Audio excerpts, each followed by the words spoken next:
You know that moment when the world seems to tilt, when your chest feels hollow and your breath comes out sharp, like you just stepped into freezing water? That was me, sitting in a sterile conference room with two strangers who controlled my future with a folder and a fake smile. Tracy, the HR manager, sat across from me with a stack of papers that looked too thin to contain the destruction of 7 years of my life.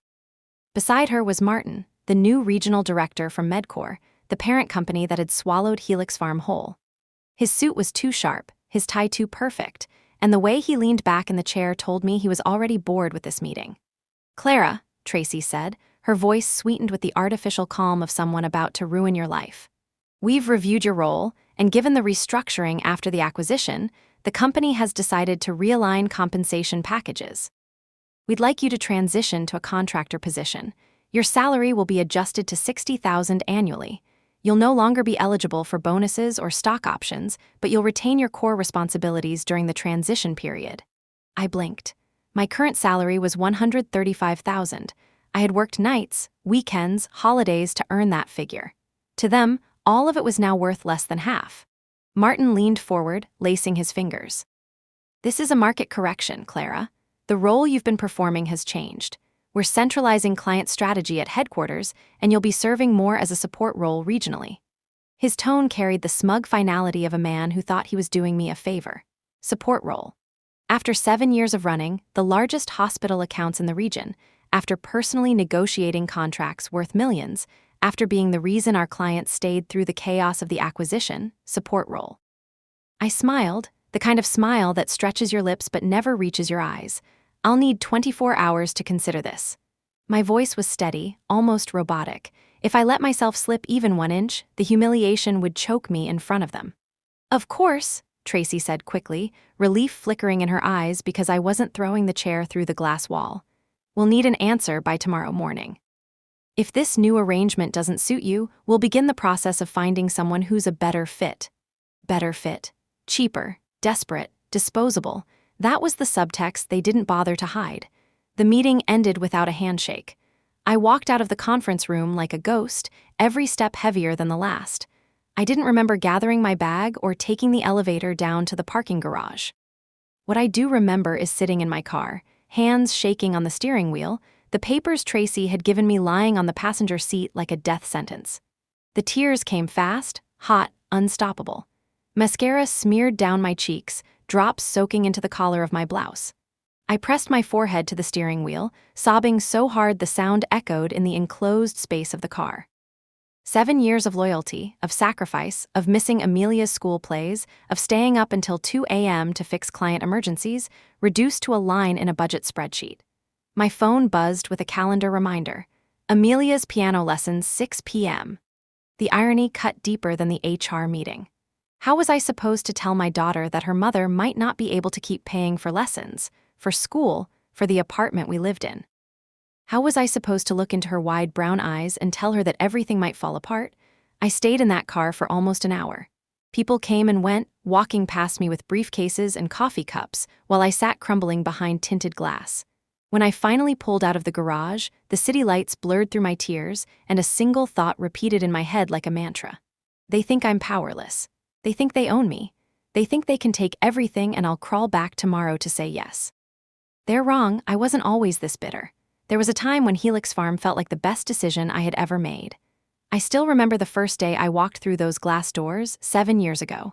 The office was small, barely 50 people crammed into 2 floors of a renovated warehouse. It smelled of burnt coffee and fresh paint, and there was an energy that buzzed through the air like electricity. We were building something. At least, that's what I believed. I had joined as a client coordinator, one of the lowest rungs on the ladder, with nothing but a bachelor's degree, 2 years of experience, and a desperate need to prove myself. Amelia was only a baby then, still waking me at all hours of the night. My husband, Ryan, was already restless with fatherhood, claiming it suffocated him. But I thought if I worked hard enough, if I built a secure future, maybe he would stay. Maybe stability would save us. It didn't. He left when Amelia was 2, chasing some illusion of freedom with a woman who taught yoga and believed in living without attachments. That was the day I realized no one was coming to rescue me. It was me and Amelia and a mountain of bills. So I threw myself into Helix Farm. I was the first one in, the last one out. I memorized every client's preferences, which doctors hated early meetings, which hospital boards wanted their contracts broken into 3 copies instead of 2, which administrators secretly preferred phone calls over emails. I knew birthdays, anniversaries, and children's names. Clients stopped calling the company, they called me. 3 years in, I was managing accounts that brought in nearly 70% of our revenue. By the 5th year, I was promoted to Director of Client Relations. I had a team of 6 under me, and for the first time since the divorce, I could breathe. The mortgage was paid on time, Amelia's asthma medication was covered without me having to choose between groceries and electricity. There were sacrifices, of course. Birthdays celebrated over FaceTime because I was stuck in a hotel 3 states away. School recitals where Amelia scanned the crowd and didn't see me. Nights where she fell asleep on the couch waiting for me to get home. I told myself it was temporary. That one day, all the missed moments would add up to something better for both of us. The truth is, I loved my job.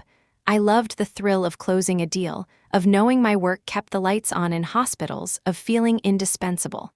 Helix Farm was more than a company, it was my lifeline, my identity. And then came MedCore. I remember the announcement vividly. Our founder, Jacob Ellison, gathered everyone into the cafeteria, standing on a small stage with a microphone that squeaked every time he shifted his grip. He told us how exciting this next chapter would be, how MedCore's global resources would help us scale, and how we'd all have more opportunities than ever before. People clapped, some even cheered. But I noticed how Jacob wouldn't meet our eyes. I found out later he walked away with millions, his equity fully vested the moment the ink dried. The rest of us, our shares were worthless under the new terms. At first, I tried to believe the promises. The new email signatures, the new reporting systems, the endless integration meetings. It wasn't all bad. I still had my team. I still had my clients. And as long as I kept my head down and worked harder than anyone else, I thought I'd be safe. I was wrong. The first months under MedCore didn't feel like the end of the world. At least not right away. They came in polished and professional, carrying glossy slides about synergies and efficiency. We were told we were now part of something bigger. I wanted to believe it. After all, bigger means more resources, more stability, more recognition. Right? Wrong. The first changes were small, cosmetic even. Our cheerful Helix Farm logo was replaced with MedCore's sleek corporate insignia. Our email signatures updated overnight.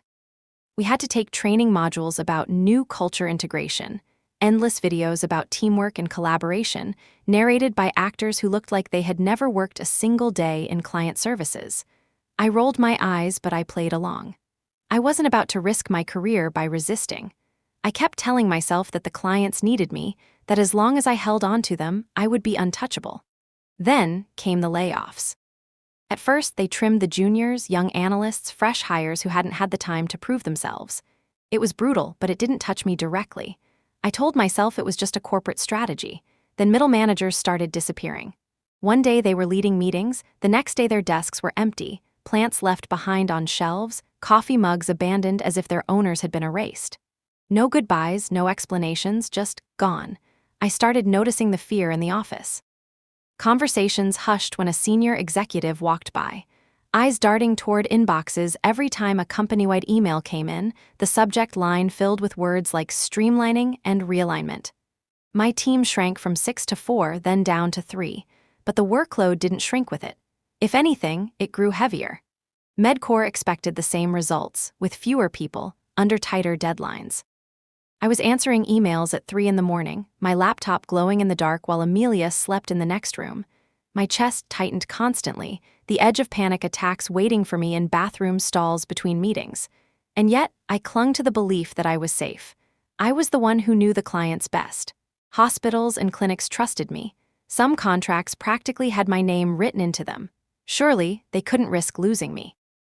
That belief shattered the day I noticed the way Martin, the new regional director, looked at me during a budget meeting. It wasn't respectful. It wasn't even acknowledged. It was a calculation, like I was a number he hadn't yet decided whether to keep or cut. He never called me Clara, always Ms. Jennings. Always distant, always formal, as if stripping away familiarity would make it easier when the axe eventually fell.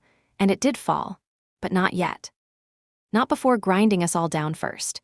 By year 7, I was running on fumes. Amelia started asking why I was always on my laptop, why I couldn't come to her soccer games, why I looked so tired all the time. Her questions cut deeper than any HR meeting ever could.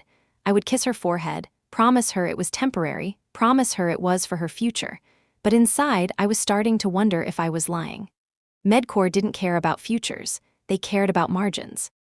And I was about to find out just how disposable I really was. It started as whispers, the kind that travel through an office faster than any official announcement. Rumors about budget freezes, hints that more departments would be consolidated. I brushed them off at first. Rumors were always flying in corporate environments, and most of the time they died out quietly. But these whispers didn't fade. They grew louder, sharper, more specific. One afternoon, I walked into the break room and found my colleague Jenna staring at her phone with her face pale. She shoved it into her pocket the second she saw me. "Everything okay?" I asked, pouring coffee I didn't even want just to fill the silence. She hesitated. "My manager just got called into a meeting with HR. 30 minutes later, her keycard stopped working." Jenna's voice cracked. "She's been here 12 years, Clara." I didn't know what to say, because I'd seen it happen too many times already. That same week, I received an email from HR about mandatory performance recalibration. The words were shiny and meaningless, but I could read between the lines. It meant they were deciding who was worth keeping and who was. Every day after that felt like walking across a frozen lake, listening for the cracks under my feet. My workload became unbearable. With half my original team gone, I was covering accounts that used to be managed by 3 people. The irony was cruel. Clients still praised me, still requested me by name, still sent glowing feedback surveys. Medcore used those results in presentations about how successful the acquisition had been. They paraded my achievements while slowly eroding the ground beneath me. At home, the cracks were showing too. Amelia would sit at the kitchen table, her math homework spread out in front of her, while I typed frantically on my laptop beside her. "Can you help me with this problem?" she asked one night, her small finger pointing at fractions on the page. "Give me 5 minutes, sweetheart," I said, eyes locked on an email marked urgent. 5 minutes turned into 20. By the time I closed my laptop, she was asleep at the table, pencil still in her hand. The guilt was suffocating. Every missed bedtime, every recital I promised to attend but didn't, stacked up inside me like bricks on my chest. I told myself I was doing it all for her, that sacrificing now meant a better life later. But in the quiet moments, when the house was still and dark, I wondered if Amelia would ever forgive me for being a ghost in her childhood. Meanwhile, Martin continued his campaign of polite cruelty. In meetings, he'd praise others for ideas I had suggested minutes earlier. He'd CC half the department on emails pointing out the smallest mistakes in my reports. He never raised his voice, never openly attacked me, but every action carried the same message: "You are not valued here." One evening, after a 12-hour day that still wasn't enough to finish my workload, I locked myself in a bathroom stall and had a full-blown panic attack. My heart raced, my hands tingled, my vision blurred. I pressed my palm against the cold tile wall and whispered to myself, "Hold it together, just hold it together." When I finally stumbled out, eyes red and makeup streaked, I caught my reflection in the mirror. I barely recognized the woman staring back at me. That was when the realization hit me like a blow. Helix Farm, the company I had poured my life into, was gone. What stood in its place was Medcore, a machine that didn't care how many lives it crushed as long as the numbers added up. And deep down, I knew. It was only a matter of time before that machine came for me. It happened on a Tuesday. Strange how the worst days of your life always seem so ordinary at first. I woke up before dawn, answered 3 client emails while still in bed, packed Amelia's lunch, and drove her to school half listening to her tell me about a science project. I kissed her forehead at drop-off, told her I loved her, and promised I'd be home in time for dinner. A promise I already knew I would break. By 10 a.m., Tracy from HR had sent me a calendar invite. Quick touch base, 2:00 p.m. My stomach dropped. That phrase, quick touch base, had become code for bad news. I tried to convince myself it could be anything, maybe just routine paperwork. But when I walked into the conference room at 2, Martin was already there, his Rolex catching the fluorescent light, his face arranged into the expressionless mask he wore when he was about to deliver something cruel and call it business. Tracy greeted me with the fake warmth of a woman who had probably practiced it in a mirror. "Clara, thanks for joining us." She slid a paper across the desk. I didn't pick it up at first. My eyes stayed locked on her, then on Martin, searching for a clue in their carefully blank faces. Finally, I lowered my gaze to the paper. A number, A salary figure, 60% lower than the one on my last paycheck. My brain refused to process it at first. Maybe I was reading it wrong, maybe it was a typo, but Martin's voice cut through the fog. This reflects the evolving nature of your role. We're centralizing most client management functions at headquarters, so your position will transition into a regional support role. The compensation has been adjusted to reflect market standards.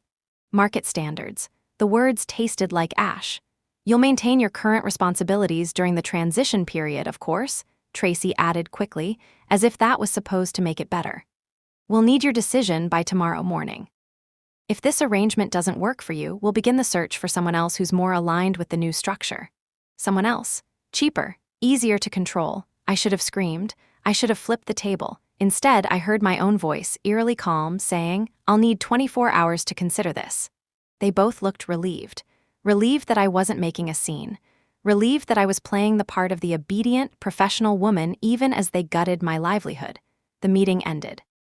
I walked back to my desk, packed my laptop into my bag, and left without saying a word. In the parking garage, I collapsed into the driver's seat and finally let it out. The sobs came in waves, shaking my whole body, smearing my mascara across my cheeks. 9 years of sacrifice of late nights, missed birthdays, forgotten anniversaries, dismissed in a 15-minute meeting. I thought about Amelia, about the mortgage payment due in 2 weeks, about the bottle of asthma medication that cost more than most of my groceries. How was I supposed to keep us afloat on half a salary?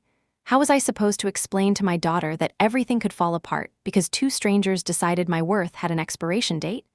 I stayed in that car for 45 minutes, staring through the windshield at nothing, the paper with my new salary lying on the passenger seat like a death certificate. That was the breaking point. The moment something inside me snapped. I realized then that I was done being loyal to people who saw me as a line item, done giving my life to a company that would gladly crush me under its wheels, but I wasn't powerless. Not yet. They thought they had me cornered, but they had forgotten something important. I still had my clients, I still had my knowledge, and I still had a fight left in me. That night, after the meeting, I couldn't sleep. I lay in bed staring at the ceiling, listening to the sound of Amelia's soft breathing from the next room. Every time I closed my eyes, I saw the paper with that number on it, 60% less than what I'd earned the week before. It was like the universe had shrunk me down, told me I was worth half of who I had been yesterday. At midnight, I sat up and opened my laptop, scrolling through old files, searching for something I couldn't name. My inbox was overflowing with client emails, all urgent, all demanding. I couldn't answer them. Not tonight. Not when my entire world had been turned upside down. My phone buzzed on the nightstand. A message from a name I hadn't seen in months. Sophia. She had been one of my closest colleagues at Helix Farm before leaving 6 months after the Medcore takeover. Smart, sharp, and unafraid to speak her mind. She walked away when she realized the culture was turning toxic, and I admired her courage, even if I wasn't brave enough to follow. The message was short. "Clara, I've been trying to reach you. Call me, it's important." I hesitated. Midnight was a strange time to reconnect, but curiosity pushed me and maybe desperation too. I dialed her number, my hands trembling slightly. She answered on the second ring. "Clara, finally, do you have any idea how hard it's been to get a hold of you?" "I've been busy," I said, my voice hollow. There was a pause, then her tone softened. "Something happened, didn't it?" I let out a bitter laugh. "You could say that. They just offered me a 60% pay cut, effective immediately." "Those bastards," she hissed. "I knew they'd pull something like this. Listen, Clara, I didn't just call to catch up. I'm at Farmanova now, you know who they are." Of course I did. Farmanova was Medcore's fiercest competitor, always circling, always looking for an opening. "My boss has been asking about you," Sophia continued. "We need someone with your client expertise, and frankly, with your reputation. Would you be open to a conversation?" I stared at the darkened window, my reflection faint in the glass, my heart pounded. Medcore had made it clear I was disposable. What loyalty did I owe them anymore? "Yes," I said slowly. "Yes, I think I would." Sophia exhaled, relief audible in her voice. "Good, let's set up a meeting. Tomorrow. Before you give Medcore your answer." After we hung up, I sat there in the silence of my apartment, the phone still warm in my hand. For the first time in months, maybe years, I felt a flicker of something I thought I'd lost. Hope. Not the naive kind I had when I first joined Helix Farm, thinking hard work would protect me. This was different. Sharper. It wasn't about survival anymore. It was about fighting back. I glanced at Amelia's bedroom door, where a sliver of nightlight glowed under the crack. She deserved a mother who didn't have to beg faceless executives for scraps. She deserved a future not built on fear. I closed my laptop and whispered into the quiet, "They think they can cut me down, but I'm not done yet." And for the first time since the nightmare began, I believed it. I woke up the next morning with a clarity I hadn't felt in years. It wasn't peace. No, it was sharper than that. Determination, mixed with anger, wrapped tight around my ribs like armor. The sunlight streamed through the blinds, striping the carpet in pale gold. Amelia was already awake, humming quietly as she tied her shoelaces. She looked up at me and smiled, her eyes lighting up the way they always did when she caught me watching her. "You're up early," she said. "Big day," I answered, forcing a smile. I packed her lunch and kissed her cheek a little longer than usual at drop-off, because today everything would change. When I got home, I opened the file cabinet I hadn't touched in years. Inside were notebooks, binders, folders, my personal records from every client I had ever managed. Not the official data in the company's CRM system. No, these were my notes. The details that actually mattered. Which hospital administrators hated being called before 9 a.m., which chief medical officers had kids applying to college this year. The purchasing directors were already unhappy with Medcor's new policies and just needed one more push to jump ship. None of it was confidential. None of it belonged to the company.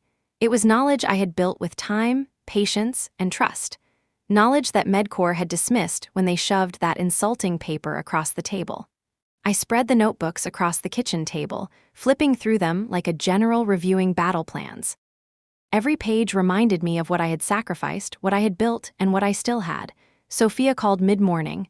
"I spoke with my boss. He wants to meet you, today if possible." My pulse quickened. "What time?" 7:30. "There's a cafe near the West Side District, discreet, away from both offices." "Perfect," I said. When the call ended, I sat in silence, staring at the stacks of notebooks. A voice inside me whispered, "This is dangerous." Crossing over to Farmanova would make me an enemy of Medcor. And Medcor was not the kind of giant that forgave betrayal.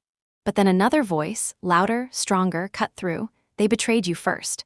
I remembered Martin's smug expression, Tracy's carefully neutral tone, the cold way they had stripped me of dignity and called it restructuring.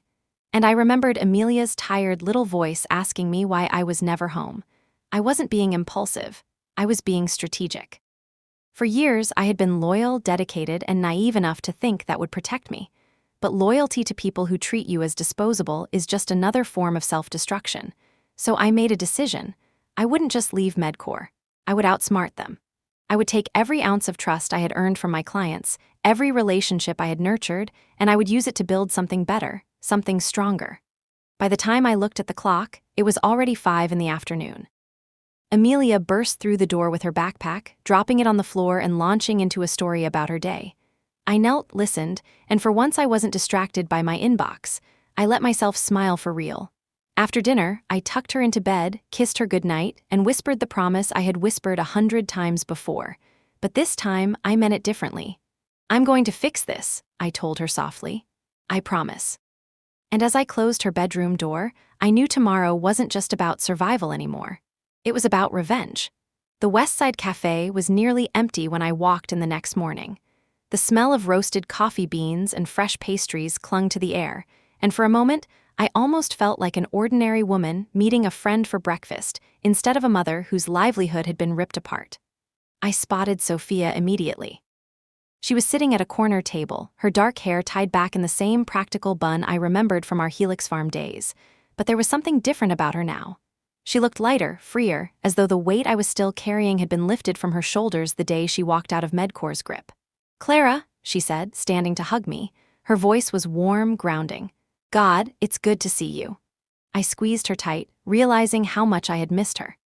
Sophia had always been the one person unafraid to tell the truth in meetings, the one who refused to play politics. No wonder she hadn't lasted under Medcor. We sat down, and before I could ask, she leaned in. "You look tired." I gave a bitter laugh. Tired doesn't cover it. They offered me a 60% pay cut, effective immediately, and they expect me to smile while training whoever they hire to replace me. Sophia's eyes hardened. Typical. That's exactly why I left. They don't value people, Clara, just numbers. I nodded, and for the first time in weeks, I didn't feel crazy. I didn't feel like I was overreacting. Someone else saw it too. She glanced at the cafe entrance, then back at me. "He'll be here in a minute. Cameron Reed, CEO of Pharmanova. Don't let the titles scare you, he's not like them." Her words hung in the air. I'd heard of Cameron, of course. In our world, everyone had. He was the kind of executive who didn't just run a company, he steered it like a battleship, cutting through markets and swallowing competitors. But there were rumors, too, that he listened, that he actually believed relationships mattered. The door opened. A tall man walked in, silver at his temples, casual but elegant in a navy blazer over a crisp white shirt. He carried himself with quiet confidence, not the performative arrogance I was used to in Medcor's leadership. His eyes scanned the room and landed on us. "Clara Jennings," he said with a smile, extending his hand. His grip was firm, his tone direct but not overbearing. "I've heard quite a lot about you." I raised an eyebrow. "All good things, I hope," he chuckled. "More than good. From what I hear, you're the reason Pharmanova has been losing contracts to Helix Farm these past few years. Every time we tried to approach a client, they said the same thing: we're staying because Clara understands us." Hearing my name spoken like that, like I was more than a cog in a machine, sent something electric through me. For years, I had been begging to be seen, to be valued. And here was a man who didn't even work with me yet, already acknowledging it. "Tell me what happened," Cameron said, leaning forward. So I did. I told him everything. The takeover, the layoffs, the suffocating culture, the impossible workloads, the humiliating pay cut. I spoke for 20 minutes straight, the words spilling out of me like poison I'd been holding too long. Sophia sat quietly, nodding, her presence a silent reminder that I wasn't alone. When I finished, Cameron sat back, studying me. His expression wasn't pity, it was calculation, the kind of calculation I respected. "You know what I see, Clara," he said finally. "An opportunity. For us, yes, but for you most of all. Medcor doesn't deserve someone like you. And frankly, we're prepared to show you just how much you're worth." He slid a folder across the table. Inside was an offer letter. Director of Strategic Partnerships. A base salary higher than what I'd been earning at Helix Farm, plus bonuses, stock options, and health coverage that would fully support Amelia's asthma treatment. I stared at the number, my throat tightening. It wasn't just more than Medcor had offered. It was validation. Proof that I hadn't been wrong all these years to believe in my own value. "Why?" I whispered. "Why me?" Cameron didn't hesitate. "Because relationships are everything in this industry. And you don't just manage accounts, you build trust. That's rarer than gold. Medcor is blind if they can't see it, but I'm not." I looked at Sophia, her eyes shining with encouragement.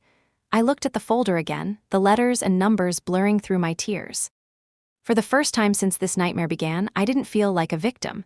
I felt like someone with choices, with leverage. "Cameron," I said, closing the folder carefully, "I think we might be able to help each other." I didn't sleep that night. My new offer letter from Pharmanova sat on the kitchen table, heavy as stone, while I paced the apartment in silence. Amelia's school project, a poster board covered in glitter and planets, leaned against the couch. She had asked me the night before if I'd be able to come see her present it to her class. For the first time in years, I knew I could say yes. By morning, I felt like I was suiting up for battle. I put on my best navy suit, the one I usually saved for closing million-dollar contracts, straightened my hair until it gleamed, and painted on the kind of makeup that felt like armor. When I dropped Amelia off at school, I hugged her tightly. "You okay, Mom?" she asked, peering up at me with eyes far too serious for an 8-year-old. "I will be," I told her. And for the first time, I wasn't lying. The Medcor office looked the same as always: sterile white walls, generic motivational posters, the faint hum of fluorescent lights. But when I walked through those glass doors, I felt different.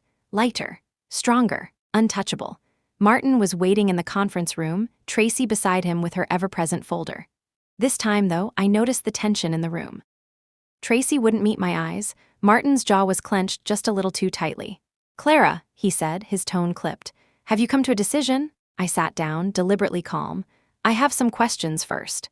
Martin exhaled like he was humoring a child. "We really need a simple yes or no today. As we explained, this is part of a department-wide restructuring." I leaned forward. "And who exactly will be handling the Westfield account implementation next month? Or the Alder contract renewal in June? Those clients specifically requested me." Martin waved a hand dismissively.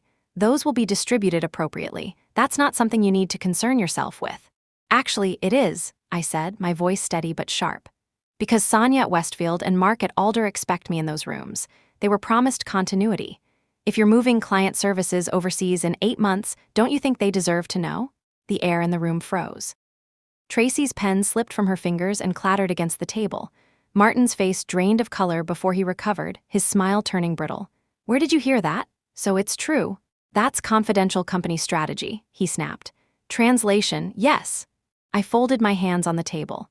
So you wanted me to take a 60% pay cut, keep all my responsibilities, and train my replacement before being discarded completely. That about sums it up, doesn't it? Tracy shifted uncomfortably, her silence louder than any confession.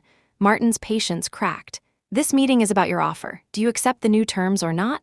I took a long breath, thinking of Amelia, of the nights I cried in my car, of every sacrifice I had made for a company that thought I was disposable. Then I smiled. I quit. The words hung in the air like a thunderclap. Martin blinked. Excuse me? I quit, effective immediately. His face hardened into a smug mask. Company policy requires 2 weeks' notice from directors. Check my original Helix Farm contract, I said evenly. It was never updated after the acquisition. It states notice periods are equal to severance, and since Helix Farm's severance was 1 week, that's all the notice you'll get. The smugness faltered. He tried again. You'll need to transition your accounts. No, I cut him off. My contract also states that in the event of a compensation reduction greater than 15%, transition obligations are waived. I helped draft that clause after another director threatened to hold his clients hostage. Funny how you didn't bother reading it. Tracy's mouth fell open. Martin's face flushed crimson. I stood, gathering my bag. Oh, and one more thing, I've accepted a new position at Pharmanova. Since neither Helix Farm nor Medcore ever gave me a non-compete, I'll be starting there on Monday. Silence. Heavy, suffocating. You've just made a serious mistake, Martin said quietly, his voice cold. We'll be reviewing every email, every file. If we find even the slightest hint that you've been poaching clients or sharing proprietary information, we'll bury you in litigation. I met his gaze head-on. I haven't taken anything that doesn't belong to you. But the trust I built with clients over 7 years, that belongs to me, and I'm taking it with me. I walked out before he could respond. The office was buzzing when I reached my desk. My 3 remaining teammates, Maria, Devin, and Priya, looked up wide-eyed. They already knew. News traveled fast in dying companies. Is it true? Priya whispered. You're leaving? I nodded. Maria's lips trembled. Devin looked terrified. His wife was due with their first baby in a month. What about us? He asked. I lowered my voice. Check your emails in an hour. Their eyes followed me as I packed my few personal items into a box. Amelia's photo from her first day of school, the world's best boss mug my team had given me as a joke, the emergency inhaler I kept in my drawer for her. 7 years of my life fit neatly into cardboard. Security escorted me out, as if I were a threat now, as if I hadn't given this place nearly a decade of my life. But for once, I didn't cry. Not in the elevator, not in the lobby, not in my car, because I wasn't walking away in defeat. I was walking towards something better. 3 days later, I walked into the glass tower that housed Pharmanova's headquarters. The contrast was immediate. The lobby wasn't sterile like Medcore's, it was alive. Plants climbed up the walls, sunlight streamed through tall windows, and the receptionist greeted me with genuine warmth rather than robotic politeness. For the first time in years, I didn't feel like a cog. I felt wanted. Sophia met me by the elevators, her grin wide. Welcome home, she said, and for a moment I nearly believed her. Upstairs, Cameron introduced me to my new team. They weren't just staff, they were people he expected me to lead, to shape. 22 professionals from different backgrounds, eager, curious, and not yet burned out by the grind of a toxic culture. When Cameron handed me the keycard to my office, not a cubicle, but an actual office with a window overlooking the city, I had to bite the inside of my cheek to keep from crying. It wasn't just the salary. It wasn't just the title. It was respect. The acknowledgement that my work mattered. But while I was settling into this new chapter, Medcore was unraveling. That same afternoon, my phone buzzed with a call from Sonia West, CTO at Westfield International, one of the biggest hospital networks in the country and my largest account. Clara, she said the moment I answered, we just heard you're no longer with Medcore. Is that true? Yes, I said carefully. I resigned last week. Her voice sharpened. And no one at Medcore thought to tell us? We specifically requested you in the contract. Who is handling our implementation next month? They wouldn't tell me, I admitted. There was silence, then a low growl. Unacceptable. Send me your new contact information at Farmanova. We may need to reconsider our relationship.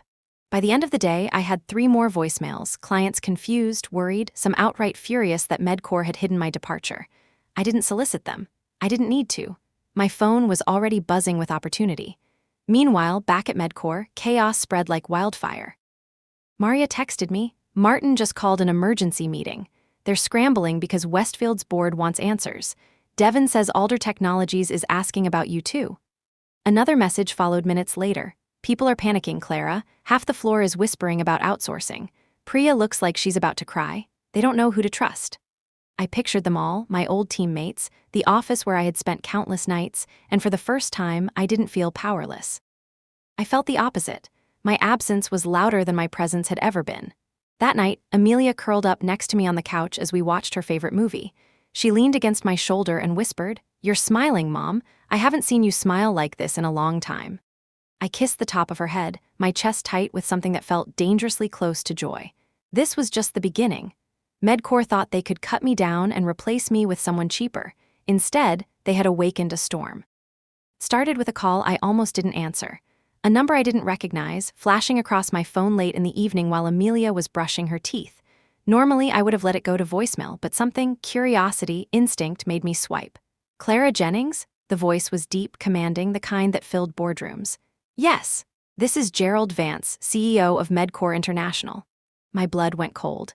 The man himself, the architect of everything that had hollowed out Helix Farm. The man whose signature had reduced a decade of loyalty to dust. "I understand we have a situation," he continued, his tone polite but threaded with steel. I sat down slowly on the edge of the bed. "If by situation you mean your regional office offered me a 60% pay cut and then acted shocked when I resigned, then yes, you have a situation." There was a pause. "I've received calls from several of our largest clients, Westfield, Alder, even Briarwood Systems. They are concerned about your departure, concerned enough to reconsider their contracts. I need to know, are you encouraging this?" I laughed, sharp and humorless. "No, Mr. Vance, I haven't encouraged anyone. I don't have to. They noticed all on their own." His tone shifted, strained.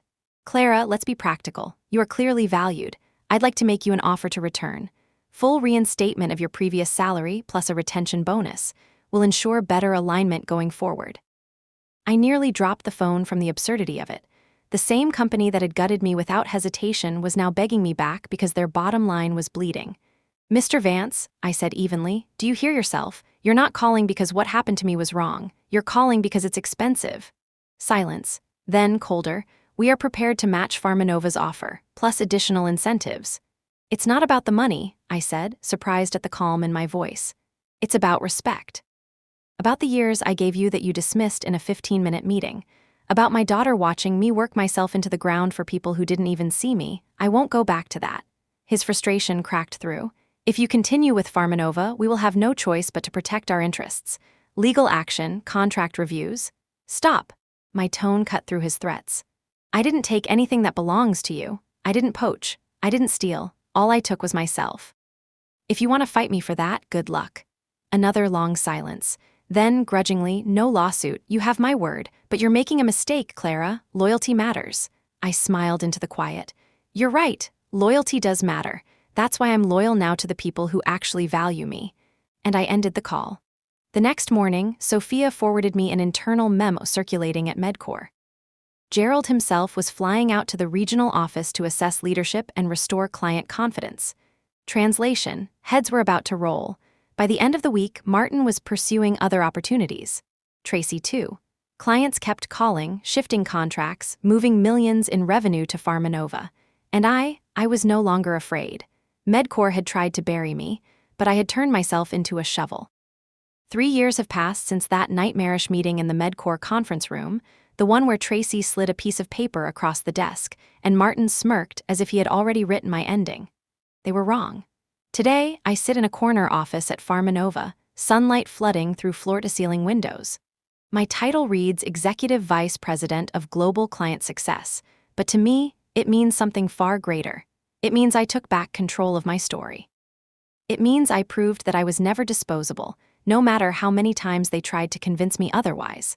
My team has grown to 22, including Maria and Devin, who left Medcore to join me within weeks.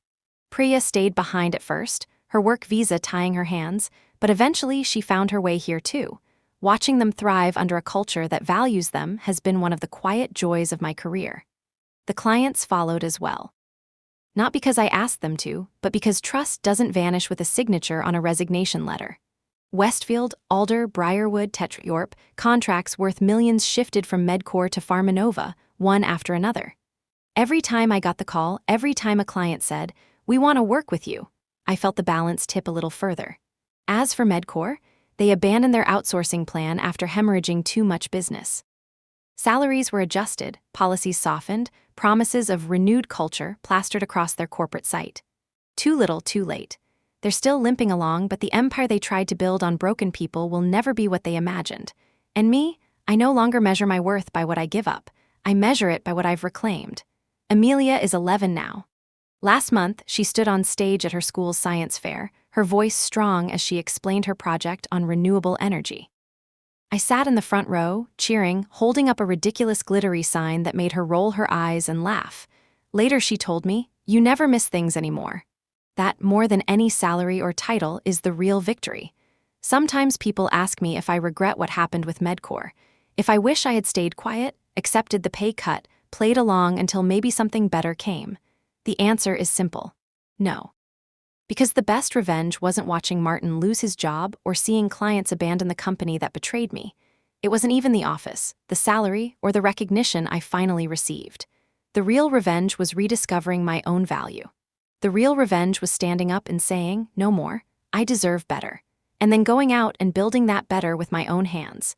I think back to that day often, to the paper on the desk, to the way they thought they had all the power and I had none. They underestimated me. They underestimated all of us. Because here's the truth: every worker, every employee, every human being has power. Sometimes we just need to be pushed to the breaking point to realize it. So if you're listening to this, if you're sitting in a job that drains you, a place that tells you you're lucky to be there when the truth is they're lucky to have you, know this: you are not powerless. You are not disposable. And sometimes the sweetest revenge isn't burning them to the ground. It's walking away, rising higher, and living a life they'll never be able to touch.